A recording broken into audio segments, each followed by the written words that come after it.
रात के 12:30 बज रहे थे। कोल्हापुर में धाराशिव जाने वाली सीनियर कॉलेज के छात्रों की बस जंगल के रास्ते से गुजर रही थी। ट्रिप खत्म करके वे वापस धाराशिव आ रहे थे। दिन भर मौज मस्ती करने की वजह से सभी छात्र थक कर सो गए थे। दरवाजे की सीट के पास विकास सर और सुशील सर खर्राटे ले रहे थे। बस ड्राइवर विजय मामा भी नींद में बस चला रहे थे। उनके बगल वाली सीट पर प्यून पांडु मामा बैठे हुए थे कि तभी बस के सामने जंगली सुअरों का झुंड आया। विजय मामा ने बस जंगल में रोक दी। कुछ देर में जब रास्ता खाली हुआ तो बस फिर से चलने लगी। कुछ ही देर में विकास सर के पीछे ही दूसरी सीट पर बैठा श्याम नींद से जाग गया। श्याम की उम्र 21 साल थी। पढ़ाई में बहुत तेज था, लेकिन हमेशा अकेला रहने वाला। ना किसी से बनती थी, ना ही उसका कोई दोस्त था। वह दूसरी सीट पर अकेला बैठा हुआ था। सर, टॉयलेट जाना है। सर ने आधी आंखें खोलकर खिड़की से बाहर देखा। बस अभी भी जंगल में ही थी। थोड़ी देर बैठ जाओ, जब जंगल खत्म होगा तब मुझे उठा दो, मैं बस रोक दूंगा। वे बोले और फिर आंखें बंद कर सो गए। श्याम बस की खिड़की से बाहर देखने लगा और जंगल खत्म होने का इंतजार करने लगा। कुछ ही देर में जंगल खत्म हुआ और बस वीरान जगह पर आ गई। उसने विकास सर को जगा दिया और उन्होंने ड्राइवर से बस को रोकने के लिए कहा। जैसे ही बस रुकी, विकास सर बोले, किसी को टॉयलेट होना है तो अभी उतर जाओ, वरना बस सीधे धाराशिव जाकर ही रुकेगी। आवाज सुनकर पिछली सीट पर बैठा श्रीकांत नींद से जाग गया। विकास सर टॉर्च लेकर पहले बस से बाहर उतर गए। उनके पीछे पीछे श्याम और श्रीकांत भी उतरे और वो दोनों अलग अलग झाड़ी के पीछे टॉयलेट करने गए। श्याम टॉयलेट करके वापस आया, लेकिन श्रीकांत अभी भी नहीं आया था कि तभी श्रीकांत जोर से चिल्लाया। उसकी आवाज सुनकर विकास सर और श्याम उसकी ओर भागे, लेकिन तभी श्रीकांत झाड़ी से बाहर आया। क्या हुआ, क्यों चिल्लाए थे? कुछ नहीं सर, चप्पल से होकर कांटा पैर में चुभा। उसकी आवाज सुनकर ड्राइवर और प्यून भी नीचे उतरे थे। वो सब बस में वापस चढ़ने ही वाले थे कि तभी एक बाइक बस के सामने आकर रुक गई। अरे भाई साहब, यहाँ के नहीं हो क्या आप? क्या आपको पता नहीं कि इस रास्ते पर लोगों को हमेशा चकवा लगता है? बाइक चलाने वाला बोला। चकवा नाम सुनकर विकास सर बोले, हाँ पता है, हम बस निकल ही रहे हैं। और वो सब बस में बैठ गए।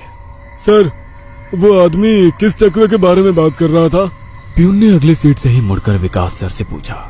हिंदी में चकवा मतलब छलावा, छलावा मतलब भूत। कहते हैं जो लोग रात में सफर करते हुए मरते हैं उनकी आत्मा छलावा बन जाती है। छलावा रात को सफर करते हुए यात्रियों को पकड़ लेता है और उन्हें अपने गंतव्य स्थल तक पहुंचने ही नहीं देता। वो बस उन्हें उसी जगह पर घुमाते रहता है। कितना भी भाग लो या फिर गाड़ी तेज भगाओ, आप उसी जगह पर आ पहुंच जाओगे जहां आपको छलावा ने पकड़ लिया था। या फिर वो लोग रास्ते से भटक जाएंगे और उस जगह पहुंच जाएंगे जहां पर छलावा उन्हें ले जाना चाहता है। विकास सर ने बताया। इसके बाद ड्राइवर बोला, और यात्री रात भर उसी जगह पर बार बार घूमते हैं। वो तब तक रास्ता भटकते हैं जब तक सूरज ना उगे। जैसे ही सूरज उगता है उनकी ताकत कम हो जाती है। मेरे कुछ ड्राइवर दोस्त हैं, उनको भी छलावे ने पकड़ लिया था। कहते हैं छलावा बस उन्हीं यात्रियों को पकड़ता है जो थके हुए होते हैं, क्योंकि उन पर हावी होना बहुत आसान होता है ना। फिर तो छलावा बहुत ही खतरनाक है। प्यून घबराते हुए बोला। अरे कुछ खतरनाक वतरनाक नहीं है, ये सब अंधविश्वास है।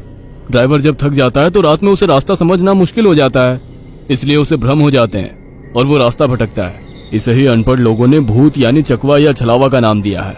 विकास सर बोले। यह सभी बातें श्याम और श्रीकांत सुन रहे थे। नहीं सर, छलावे होते हैं और कुछ छलावे तो जानलेवा भी होते हैं। मेरे दादाजी को छलावे ने इतना परेशान किया था कि मरते मरते बचे थे। रात को जितने भी एक्सीडेंट होते हैं उनमें से कुछ ना कुछ एक्सीडेंट छलावे के कारण ही होते हैं। वो रात के बेरहम शिकार होते हैं। यात्रियों की थकान और डर ही उनकी ताकत होती है। शिकारियों की तरह ही वे यात्रियों को डराते हैं, भगाते हैं और उनकी जान लेकर उनका शिकार करते हैं। हमें बस इतना पता चलता है कि कार एक्सीडेंट में उनकी मौत हो गई है, लेकिन मौत का कारण छलावा ही होता है सर। श्याम ने डरावनी आवाज में कहा। सर, इस का कुछ मत सुनो, इसकी बुआ राइटर है, उन्हीं से सुनी होंगी ये बातें। और राइटर लोगों का तो काम ही होता है बातें बनाना, उसी से तो उनका घर चलता है। पिछली सीट पर बैठे श्रीकांत ने कहा। श्रीकांत, चुप हो जाओ और सो जाओ, उन्होंने डांटते हुए कहा। और उसके बाद सभी लोगों ने आंखें बंद कर ली और सो गए। कुछ समय बीता। श्याम अभी भी जाग रहा था और खिड़की से बाहर देख रहा था। बस किसी जंगल के बीचों बीच से गुजर रही थी कि तभी उसने देखा कि रास्ते के किनारे एक बंद पड़ी चाय की टपरी है। लेकिन ये चाय की टपरी तो मैंने पीछे भी पहले वाले जंगल में देखी थी। वह मन ही मन बोला और खिड़की के बाहर देखने लगा। तब उसे पता चला कि वो तो वही जंगल है जो वीरान जगह से पहले आया था। वह भागते हुए ड्राइवर के पास गया। विजय मामा नींद में बस चला रहे थे, बीच बीच में आंखें झपका रहे थे। विजय मामा, बस कौन से जंगल में है?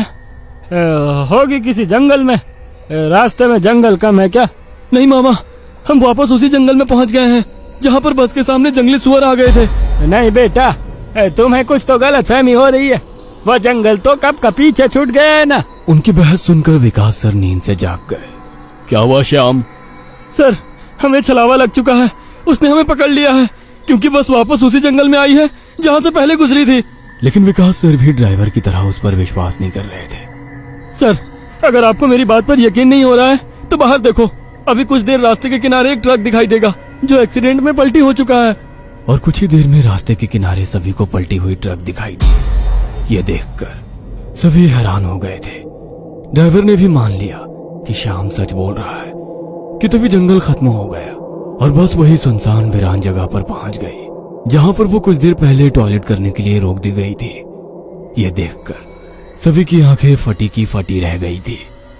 विकास सर की तो बत्ती ही गोल हो गई थी। श्रीकांत पिछले सीट से आगे आ चुका था। सबके चेहरे का रंग उड़ गया था। बस अभी भी रास्ते पर चल रही थी कि तभी वो फिर से वापस वही जंगल में पहुंच गई। वह सभी जान गए कि उन्हें छलावा ने पकड़ लिया है। ड्राइवर कोई दूसरा रास्ता मिलता है या नहीं ये देख रहा था, लेकिन फिर भी बस वापस उसी जंगल में आ जाती थी। ऐसा लग रहा था कि मानो पूरी दुनिया में बस वही एक रास्ता है जो घूम फिर कर उसी जंगल में ले आता है। सर, अभी इस छलावे से कैसे निकले? मैंने सुना है कि छलावे से बाहर तभी निकल सकते हैं जब सुबह हो जाए। इसका मतलब हमें रात भर इसी सड़क से गुजरना होगा, जंगल से वीराने में और वीराने से जंगल में। क्यों ना हम सुबह होने का इंतजार करते हुए उसी वीरान जगह पर रुक जाए।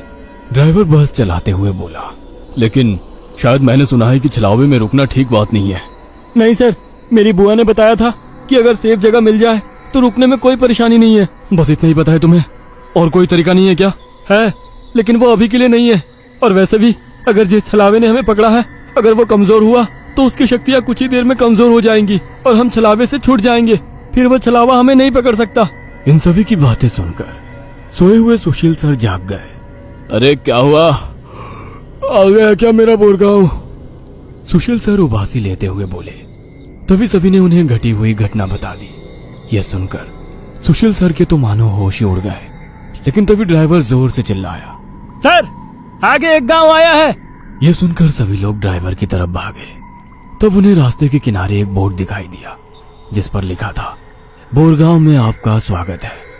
यह देख सुशील सर जोर से चिल्लाए, ये तो मेरा गांव है, लेकिन हम यहाँ इतने जल्दी कैसे पहुँचे? हमें तो कोल्हापुर से निकले मुश्किल से 2 घंटे हो गए हैं और मेरा गांव कोल्हापुर से 6-7 घंटे की दूरी पर है।